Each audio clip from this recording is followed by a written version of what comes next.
Bien, nos encontramos con el presidente de la Asamblea Nacional de Gobernadores Regionales del Perú, gobernador regional de Arequipa, Roel Sánchez Sánchez, en esta segunda Cumbre Nacional de Gobernadores Regionales Hambre Cero. ¿Cómo está, gobernador? Buenas tardes. Muchísimas gracias por permitirnos este pequeño espacio en esta entrevista. No, muchas gracias a ustedes y a través de sus seguidores también, decirles que efectivamente la Asamblea Nacional de Gobiernos Regionales viene desarrollando este segundo encuentro que tiene que ver con la cumbre de gobernadores sobre las políticas de sostenibilidad para combatir el hambre cero.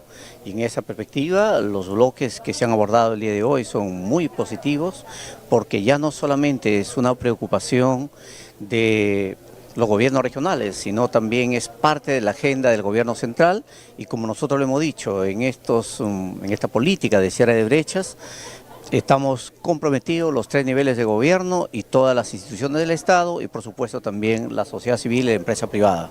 Esa es la segunda cumbre Hambre Cero en su gestión como presidente de la NGR. ¿Se ha conseguido algo en la primera cumbre? ¿Qué hemos tenido? Porque tenemos el mismo índice de anemia, desnutrición en todo el Perú. ¿Cómo saber si es que ha funcionado o no ha funcionado y si esta cumbre también va a funcionar o no va a funcionar? Bueno, definitivamente hay muchos aportes, tal cual lo hemos dado a conocer nosotros en relación a la declaración de la primera cumbre. Primero, un logro importante que no estuvo en la agenda de la política nacional, y ahora el problema del hambre está en la agenda de la política nacional. Segundo, los gobernadores tenemos el compromiso de priorizar todo lo que está relacionado a la seguridad alimentaria, y en ese contexto, por ejemplo, el problema del agua, el problema de la tecnificación, el problema de la industrialización y sobre todo la asociatividad también de los pequeños o de la agricultura familiar, que nos permita entonces tener una articulación integral en la puesta de lo que significa poner los productos hacia la mesa de las familias y del mercado.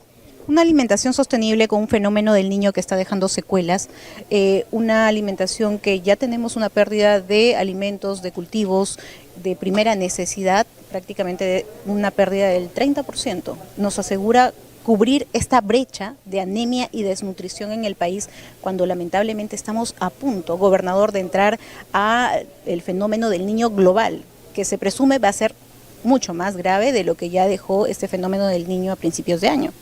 Bueno, no podemos ver este problema de la anemia, la desnutrición crónica infantil, el problema del hambre, el problema de la pobreza, no puede ser visto en forma mediática. Tiene que haber una intervención a mediano y a largo plazo. ¿Considera que es mediática, gobernador? En esa perspectiva, lo que quiero precisar es que efectivamente tiene que haber acciones concretas para mitigar los efectos del fenómeno del niño, y a la vez tiene que haber intervenciones que permita dinamizar la economía familiar a partir de lo que significa programas productivos, de lo que significa la intervención también de los diferentes sectores económicos en esos espacios territoriales. Y allí viene la preocupación. Tenemos que impulsar el desarrollo territorial, identificando los sectores económicos que intervienen en este espacio para fortalecer ese tejido productivo.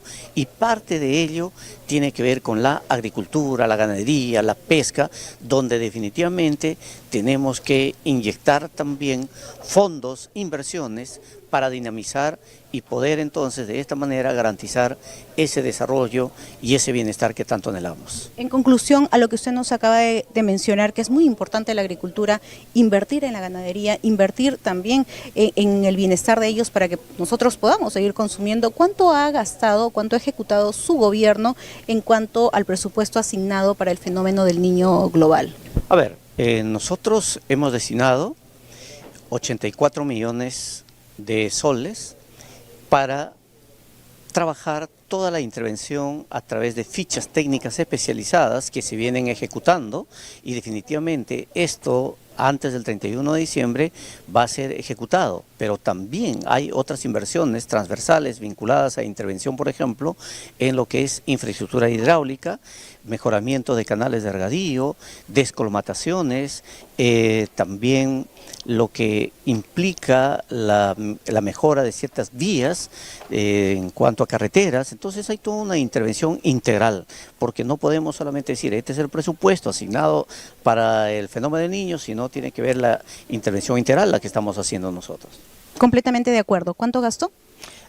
Tenemos un presupuesto asignado de 84 millones y se viene ejecutando. A la fecha está prácticamente todo comprometido y se va a ver reflejado en los próximos días ya el registro en el devengado de lo que significa el sistema de ejecución presupuestal. En cuanto a otras brechas, gobernador, tomando en cuenta que es necesario también cerrar otras brechas para poder combatir la anemia, la desnutrición, la brecha del sector salud, de educación, que usted sabe que es principal también, de bienestar social, de vivienda, de calidad de vida a las personas, agua, desagüe, los servicios básicos. ¿Cuál es la brecha que usted viene cerrando? Desde la Asamblea Nacional de Gobiernos Regionales estamos también organizando el segundo encuentro que va a ser en Pucallpa, este 2 y 3 de noviembre, que tiene que ver justamente con el cierre de brechas en los procesos de enseñanza en educación.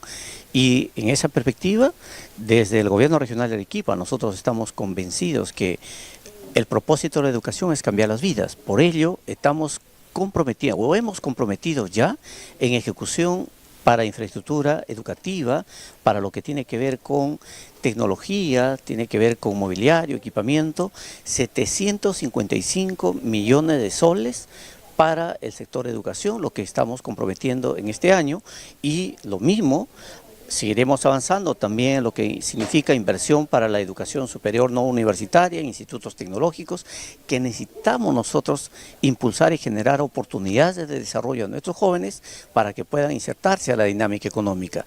Y de esa manera también estamos nosotros comprometiendo temas vinculados a salud, en la atención del primer nivel, telesalud y algo muy importante, por ejemplo, que de repente no se ha mencionado, en temas de vivienda. Somos la primera región que hemos comprometido el canon bono, es decir, hemos destinado eso de 29.700.000 soles para que se ha transferido al Ministerio de Vivienda y a través de las políticas de los estándares de techo propio, el Ministerio de Vivienda está convocando esas 1.000 viviendas, 1.000 bonos para Arequipa y con el dinero del ministerio otros 1.000. Así que estamos nosotros Creo entonces que por esa brecha ya usted ya está cerrando. Dándole la oportunidad para 2.000 viviendas en Arequipa. No, pero nuestro déficit que tenemos es cerca de 94.000 viviendas. Así pero ya empezó. Ahora, para culminar esta entrevista, me gustaría saber los acuerdos, los convenios o qué está proponiendo la NGR en esta segunda cumbre de Hambre Cero. Bueno, mañana lo daremos a conocer después de la conclusión. Ahí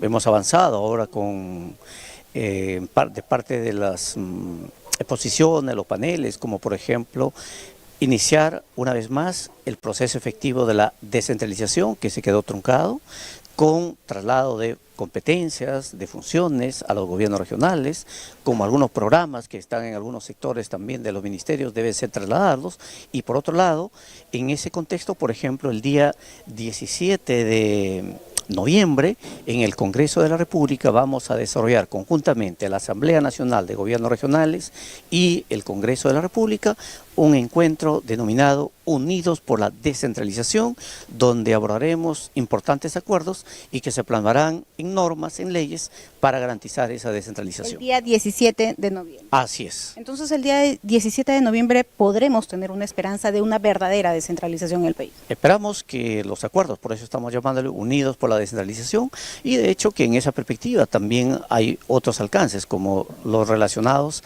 al compromiso que debemos incidir los gobiernos regionales en invertir mínimo el 20% de los fondos del canon minero que tenemos en forma anual para infraestructura hidráulica, y de esta manera garantizar entonces lo que viene a ser el agua, la seguridad hídrica y tecnificar y por lo tanto garantizar agua para la salud humana, para la salud animal, para la agricultura y para las otras actividades como corresponde. Gobernador, muchísimas gracias por esta entrevista.